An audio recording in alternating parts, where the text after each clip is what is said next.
Alright, and now it's time to go into the end times section of Belegar Ironhammer's story. Now, as for usual, I'm going to have a timestamp in the description and hopefully some kind of card here on the video that will allow you to skip the end times section, as some people don't like to know about the end times. Either they don't want it spoiled for some reason, or perhaps they just hate it and they don't want to listen to it. And if so, that's fine. Don't worry about it. You can go ahead and skip it. And if this is your first lore video here on my channel, you should know that the end time section is always much more ad-libbed, just because the end times are very messy and they're very long.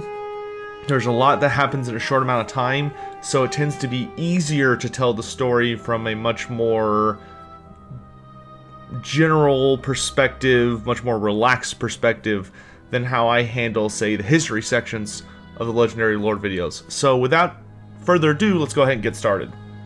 So what happened with Belegar in the end times basically goes like this. Belegar, along with all of the other kings in the Dwarven realms, was summoned to Karaz Ankor because the dwarves noted that something was wrong and there were a lot of ill omens that a terrible, dark, new era was about to start. So all of the dwarves gathered to Karak 8 Peaks, including Karaz Ankor, including Belegar, for whom the journey was very dangerous. He had to sneak out of his hold, and it took him 3 months to get there. And they had a big meeting talking about what they wanted to do. And the Dwarven kings were very divided about how they wanted to handle the situation. Some of the dwarf kings, like King Cazador of Karak and Thorgrim Ironbrow of Karak, who was of course the most powerful living rune lord, not the oldest, but the most powerful, wanted the dwarves to do what they had always done. Basically, seal their doors, close up shop, and wait for the hard times to pass. Meanwhile, kings like Ungrim Ironfist and Thorgrim Grudgebearer, the High King, wanted to march out and gather all the dwarves together into one super force and march out to meet their enemies on the battlefields of the world and cut them down and save the world. Because Thorgrim believed that if they stayed in their holds, they would become isolated and one by one they would be cut down. They needed to change, they needed to adapt, they needed to march out, meet with their allies, and fight back to back onto the end of the world. And Belegar was in favor of Thorgrim's plan, but Belegar was also in kind of an awkward position that he wanted to also maintain his leadership at Karak 8 Peaks. Well, after the meeting ended and Belegar made a bit stupid decision, caught up in the heat of the moment, of promising aid and arms and everything to all of the other kings, saying he would help out where he could, even though he realistically couldn't, because Karak 8 Peaks had not been going well as of late.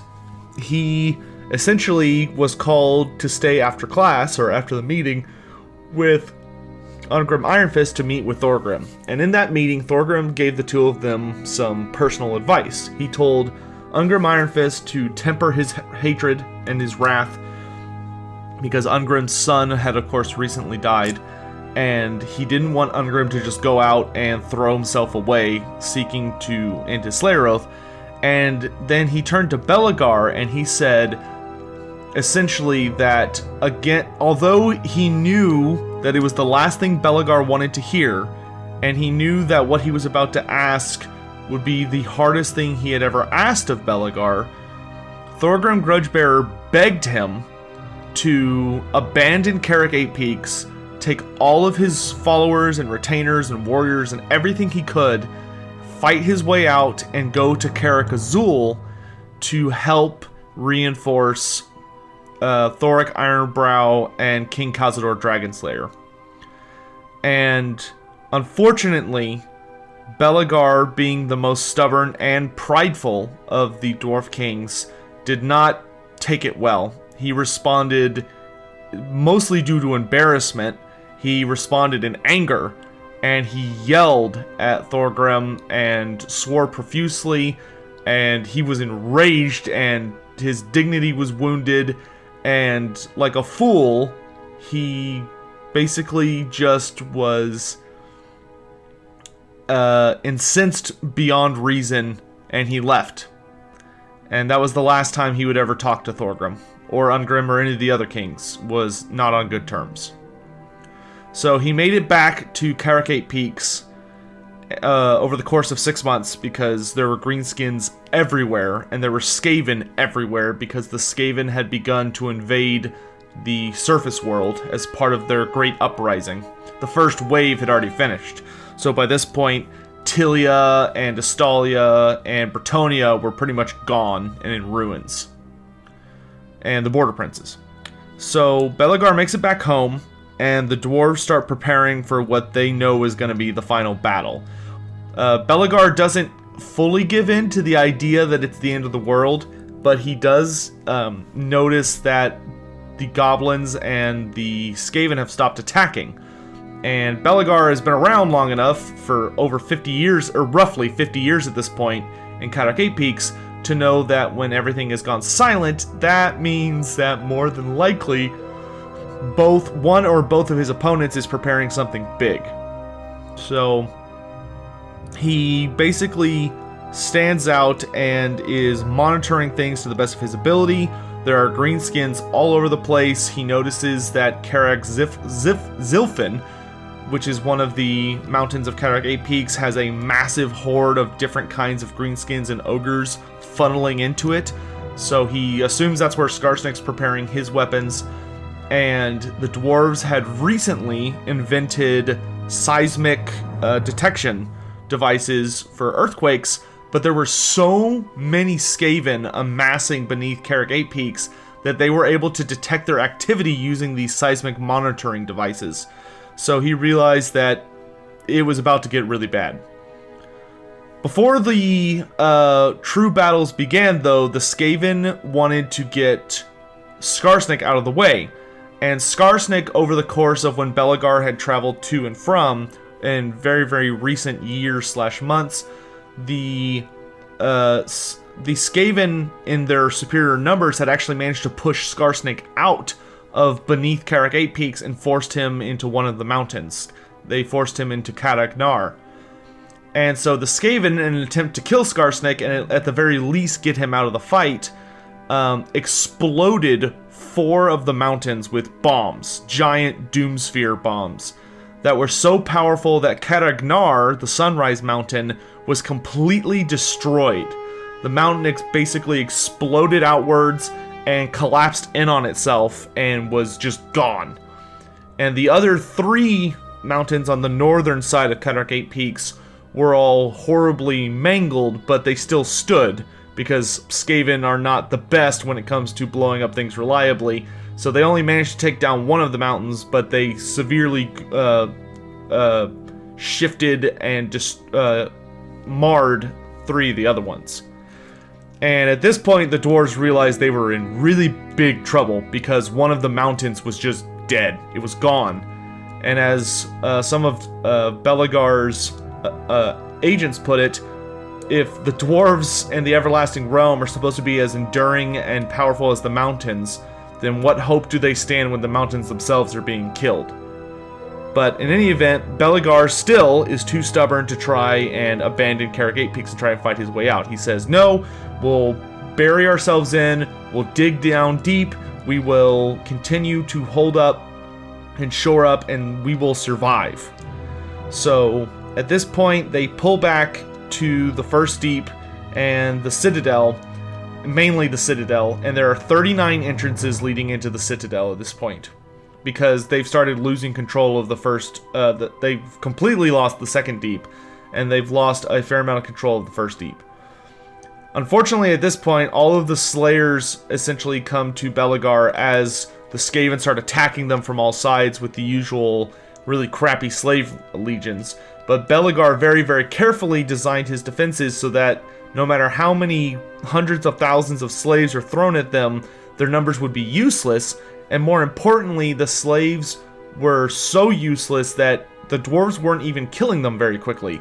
they were funneling them into very, very narrow places and wiping them out there, so the Skaven were just not able to get any effectiveness out of these Skaven slaves, which did a great job at dragging out the war. And of course, the Greenskins were busy trying to reorganize after some of the mountains got exploded.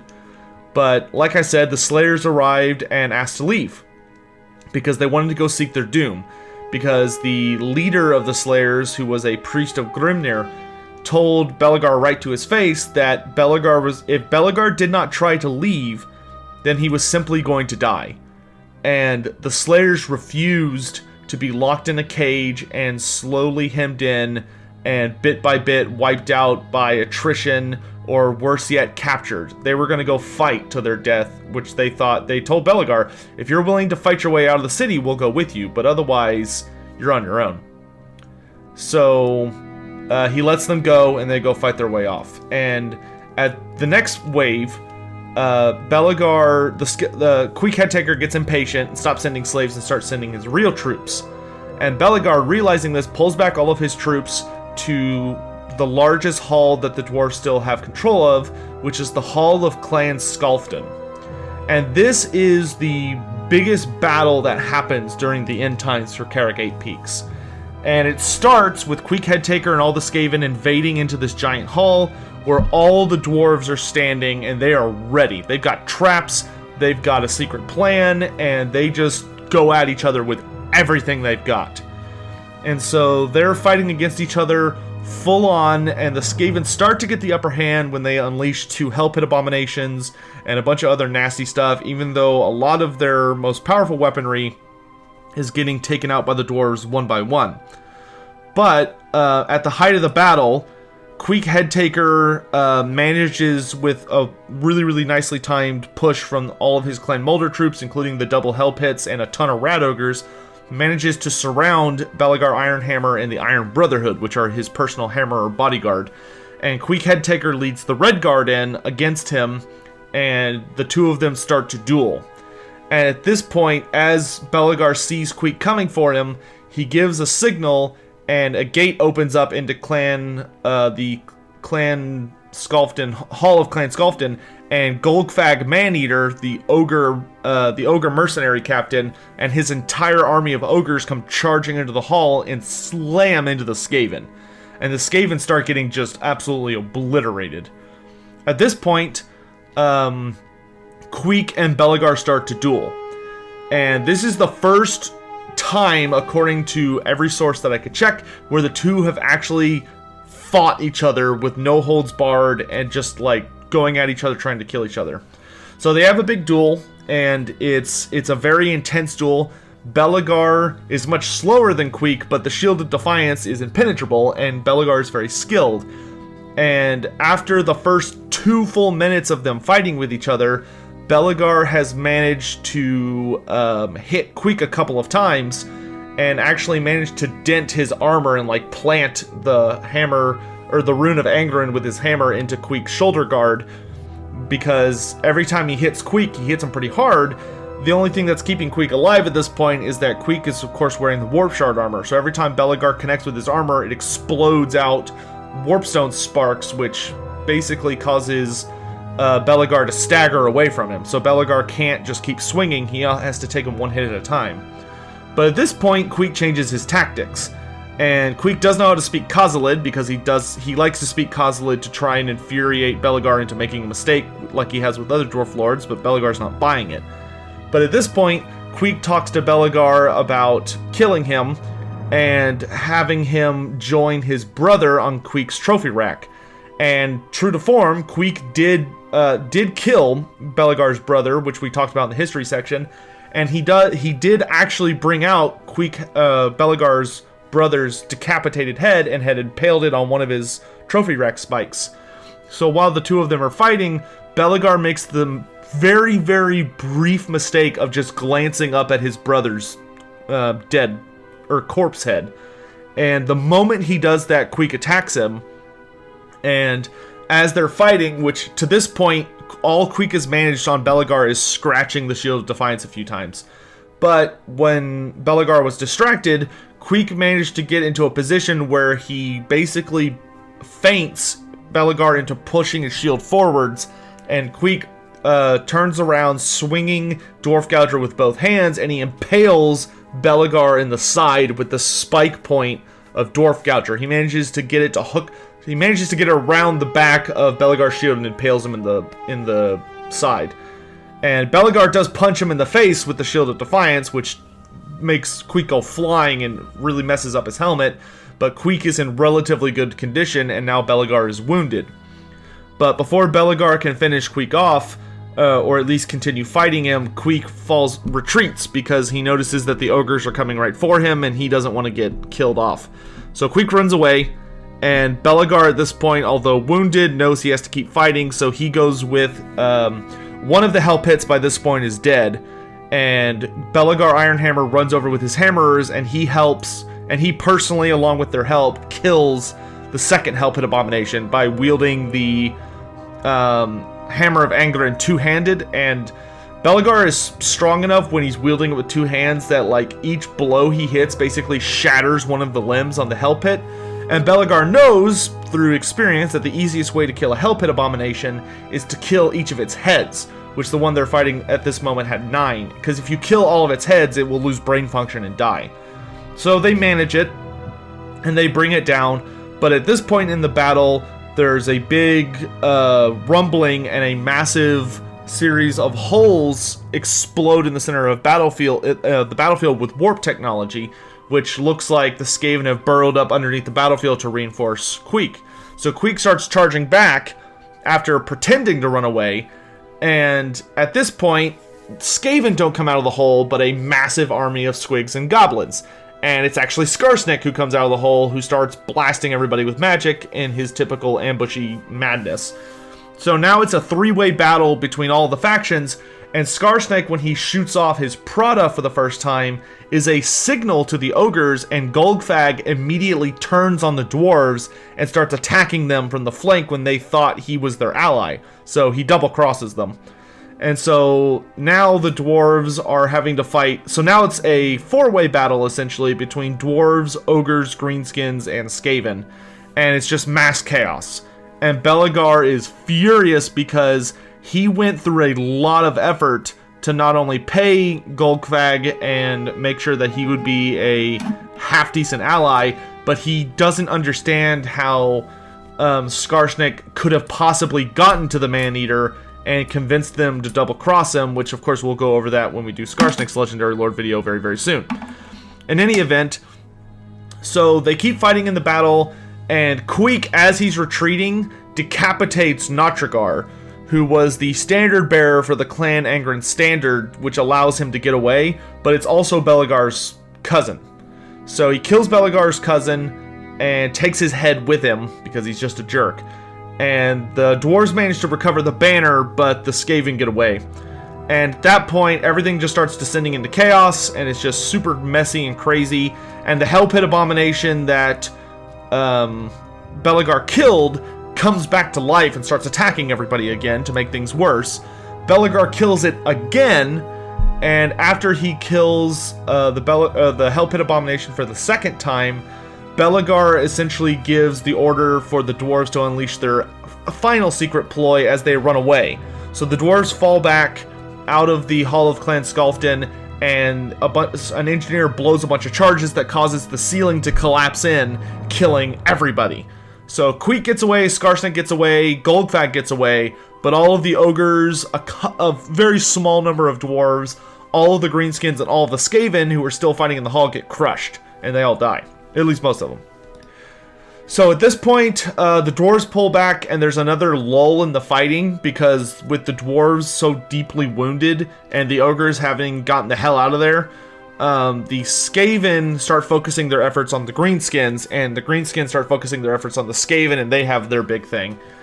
And during this time, a message arrives for Belegar from High King Thorgrim, who once again begs him to leave, but this time he tells him to come to Karaz Ankor because Karak Azul is gone.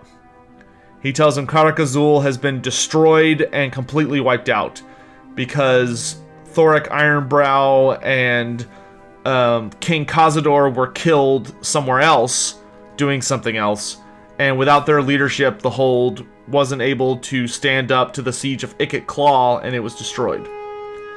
At this point, Queen Kemma, who we've talked about a fair amount in this video, and her son takes her son Thorgrim, and Dowrick Grimlander, who is the Reckoner from Karaz Ankor, helps them to try and escape.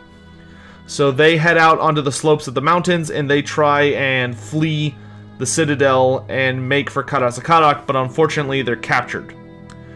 And they end up... This actually happened before the Battle of Clan Skalfdin, my bad, but important to note.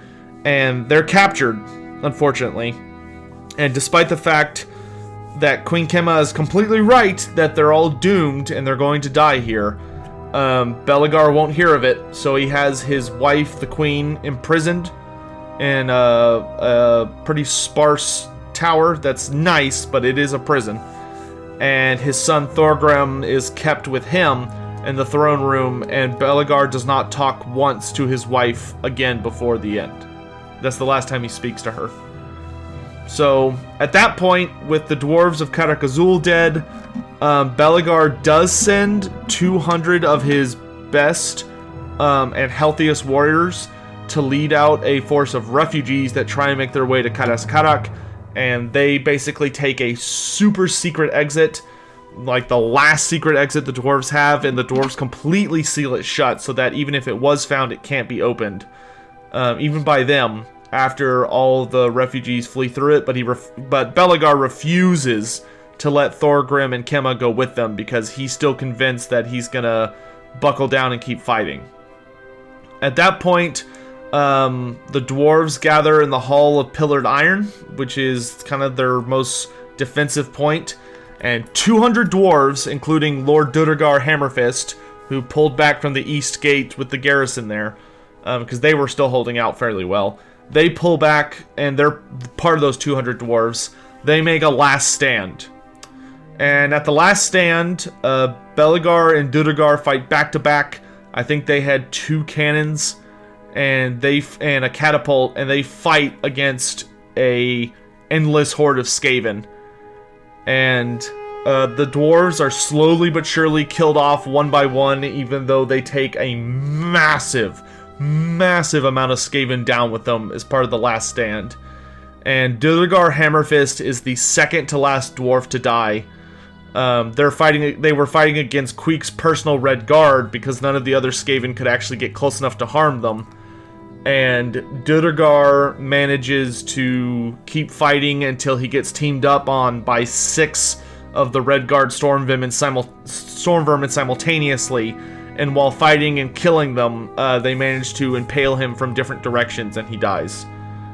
Belegar at this point is openly weeping because he's just so distraught and also enraged at everything.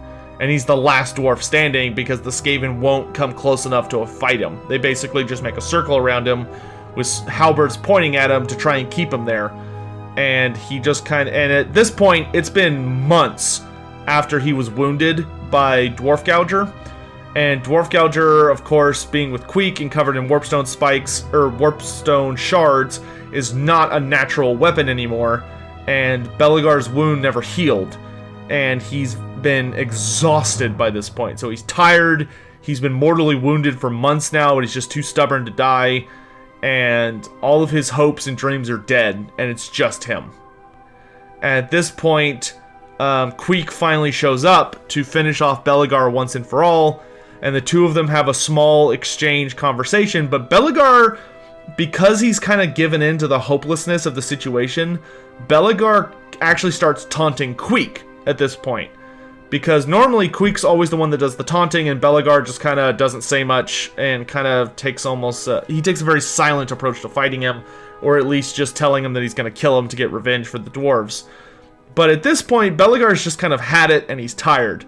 So he actually starts taunting Queek about how only now that he's wounded, and he's tired, and he's malnourished, and he's alone, could Queek possibly stand a chance against him. And he starts talking about that, sure, Queek is the greatest warrior the Skaven have ever produced, but that just shows how disgustingly underwhelming and pathetic and weasel-like their entire species is. Which most Skaven wouldn't really care, but Queek's actually very arrogant. and takes significant offense to this. So Queek starts going at Belegar with everything he has, and the two of them keep dueling, and it's not a super long duel because of how wounded Belegar is, but Belegar does make a really, really good showing for himself. You know, they continue fighting, but the kind of the defining moment is when Queek manages to get Dwarf Gouger hooked around the Shield of Defiance, and he pulls it, and Belegar isn't strong enough to hold it, and it gets ripped out of his hands. So the Shield of Defiance goes flying off, which Belegar has been fighting against Skaven, who were not trying to kill him, but sort of were, so he's like got scratches all over him. The Shield of Defiance was horribly dented, and like he's exhausted. So the Shield of Defiance goes spinning off, and all he's got left at this point is the Hammer of Angrund, and he keeps dueling against Queek. Queek tries to stab him, but Belegar sort of manages to dodge aside and steps on it, which forces Queek's sword to go, of course, on the ground. Which Queek has a very ugly sword. It's not magical, but it is serrated, so it's very known for being a painful and ugly weapon to get stabbed with. And finally, they keep dueling until at the last, Queek manages to hit the Hammer of Angrund after being buffeted a few times. He manages to actually hit Belegar's weapon with Dwarf Gouger and causes the Hammer of Angrund to go spinning off. So now Belegar has nothing. And Queek brings Dwarf Gouger around and hits Belegar in the knee, and it shatters Belegar's knee, and Belegar goes down. But once again, being a badass and more tenacious than anybody, Belegar refuses to go down further than on his good knee. So he kneels in front of Queek and stares at him, and Queek taunts a little bit and then goes for the killing blow, and he pulls Dwarf Gouger back and slams it into the side of Belegar's helmet with the spike. So the spike goes through Belegar's helmet and kills him. But Belegar refuses to break eye contact with Queek, and because of that, Queek didn't notice that as he was swinging his weapon, Belegar picks up Queek's sword and impales Queek through his shoulder guard, right where his armor is weakest, on the arm that he's wielding Dwarf Gouger. So his sword rips into his arm, and Queek has been impaled by this ugly, ugly weapon. So Belegar dies, and at that point, Queek rips out the blade, which takes a bunch of his muscle and stuff with it, and of course plays a significant impact on what happens to Queek in his story, which you can hear about in the Thorgrim Grudgebearer Legendary Lord video, or of course you can just hang tight for the Queek video, which also is coming out extremely soon.